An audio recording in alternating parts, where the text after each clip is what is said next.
Izin bertanya Ustaz, saya wanita usia 26 tahun, atas izin Allah saya paham bahwa bagaimana kita dulu dibesarkan atau hidup di lingkungan keluarga yang bagaimana itu ngebentuk kita hingga dewasa.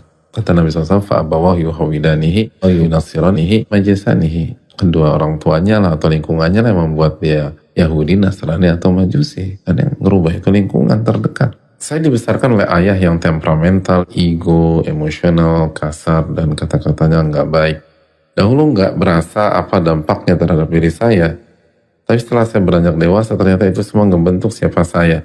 Saya orang yang didominasi oleh rasa takut, anxiety, trauma, kurang percaya diri, psikosomatis, memendam, dan jujur di titik ini saya ikhlas atas apa yang terjadi karena udah kehendak Allah.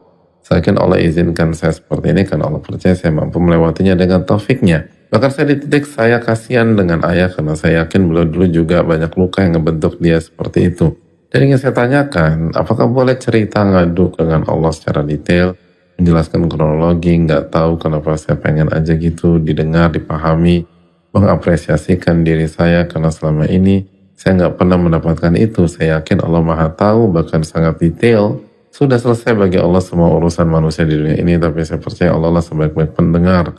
Lalu minta ditolong sama Allah untuk terus move on. Dan apakah ada di zaman Rasulullah kejadian seperti ini dahulu untuk pegangan bagi saya? Jujur saja saya aja gampang bisa nggak saya di tengah-tengah dunia yang dituntut mental seperti saya mencoba untuk sembuh untuk itu. Syukran barakallahu fikum.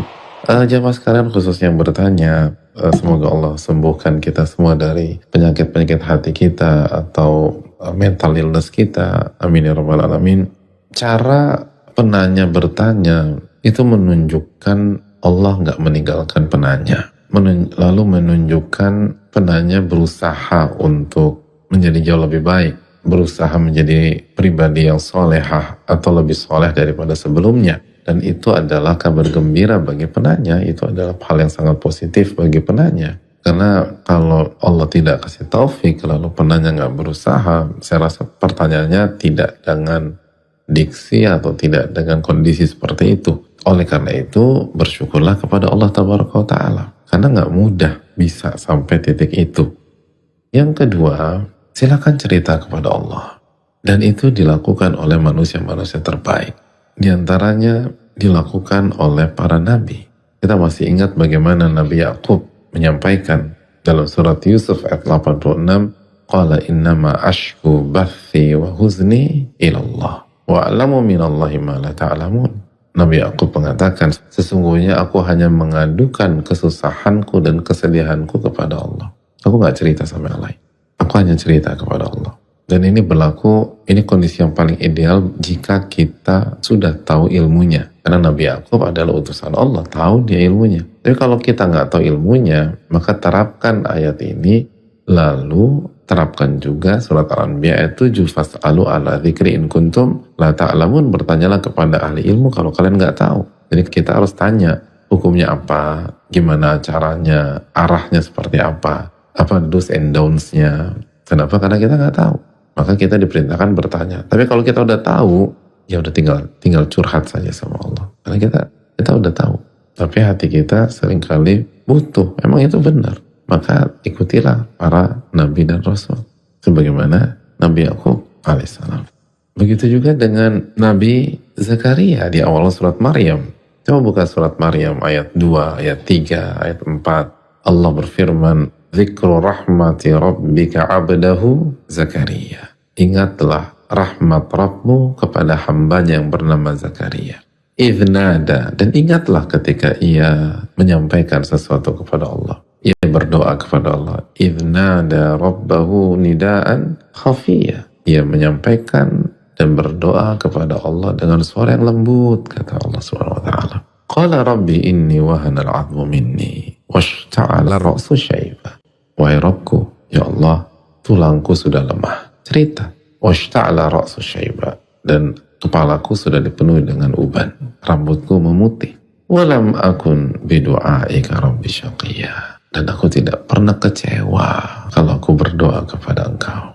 Lihat, ini kan cerita. Pertanyaannya, emang Allah nggak tahu bahwa Nabi Zakaria sudah tua? Allah tahu. Apakah Allah nggak tahu rambutnya Nabi Zakaria sudah beruban? Allah Maha tahu. Dan begitulah hamba dengan Rabbnya Subhanahu wa Ta'ala. Ia bercerita kepada Rabbul Alamin.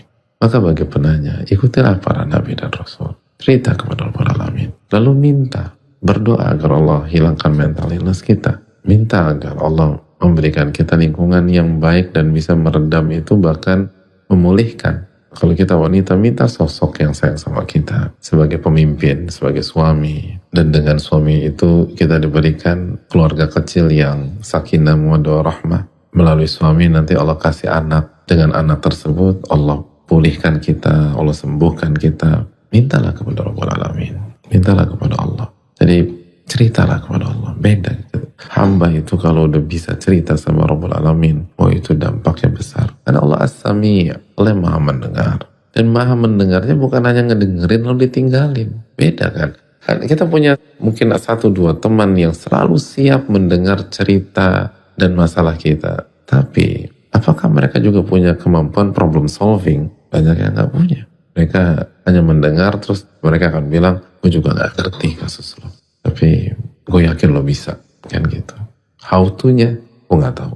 Itu aja kita merasa terobati. Lalu bagaimana dengan Rabbul Alamin, Al-Khabir, Al-Adim, Al-Lamul Ghuyub, yang maha mengetahui, yang tahu baik yang details maupun yang general. Makanya kan ketika kita sholat, kita baca apa ibu sekalian? Ketika ruku, tidak, kita baca apa? Sami Allahu liman hamidah. Apa arti Sami Allahu liman hamidah? Kalau kita terjemahkan letterlock, artinya kita terjemahkan letterlock secara bahasa. Sami Allahu liman hamidah. Allah mendengar orang yang memujinya. Sami Allah, Allah mendengar. Tapi kalau kita pahami makna terminologi yang dijelaskan para ulama, ini bukan hanya mendengar. Makna Sami Allah liman hamidah, Allah mendengar hamba yang memujinya dan Allah kabulkan. Allah tolong, Allah ijabah. Itu arti Sami Allahu liman hamidah. Allahu Akbar. Allah bukan hanya dengar lalu ninggalin.